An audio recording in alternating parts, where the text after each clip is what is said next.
জাতীয় নিরাপত্তা রক্ষায় দূর করতে হবে বিভাজন। গণতান্ত্রিক শাসন ব্যবস্থা ঠিক রাখতে আইন শৃঙ্খলা বাহিনীকে রাখতে হবে রাজনৈতিক প্রভাবমুক্ত। রাজধানীতে আয়োজিত একটি অনুষ্ঠানে এমনটাই মন্তব্য করেছেন বিশ্লেষকরা। রাজনৈতিক সদিচ্ছা থাকলে সংস্কার বাস্তবায়ন সম্ভব বলেও জানান তারা। শফিকুল ইসলামের রিপোর্টে বিস্তারিত।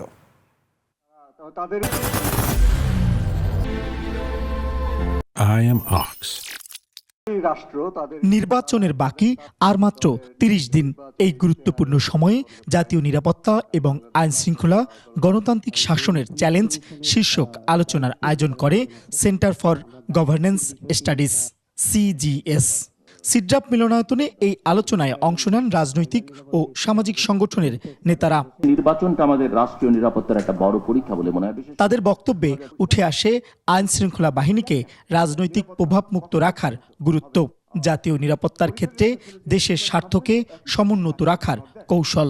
একজন ডিসি, এসপি, একজন থানার ওসি যদি রাজনৈতিক চাপমুক্তভাবে ঠিকমতো তার দায়িত্ব সততার সাথে সঠিকভাবে পালন করতে পারেন, তাহলে দেশ কখনো শৃঙ্খলাহীন থাকতে পারে না।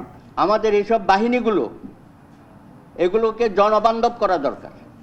এটা কোনো দলীয় অনুগত বাহিনী না, এরা রাষ্ট্রের বাহিনী হিসাবে কাজ করবে, জনস্বার্থে কাজ করবে। তারা বলেন, বৈশ্বিক রাজনৈতিক পরিস্থিতি জাতীয় নিরাপত্তা নিয়ে নতুন করে ভাবাচ্ছে। নিরাপত্তা ইস্যুতে রোহিঙ্গা জনগোষ্ঠীর বিষয়েও সিদ্ধান্ত নিতে হবে সরকারকে।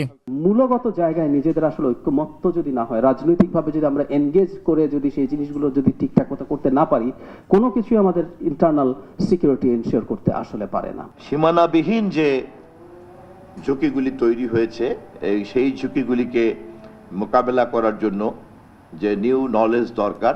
গণতান্ত্রিক শাসনের চ্যালেঞ্জ উত্তরণে শিক্ষার পাশাপাশি নাগরিক সচেতনতা বৃদ্ধির পরামর্শ দেন বিশ্লেষকরা। কিভাবে মানুষ স্বতঃস্ফূর্তভাবে ভয়টার উপেক্ষা করে নির্বাচনে তার প্রতিনিধি নির্বাচন করবে, সেটা একটা বড় চ্যালেঞ্জ হয়ে দাঁড়িয়েছে।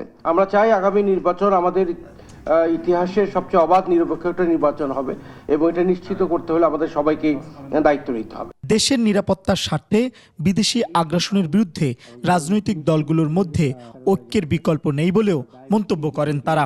চারটা প্রতিষ্ঠানকে আপনার সঙ্গে রাখতেই হবে। শফিকুল ইসলাম, 21 টেলিভিশন, ঢাকা।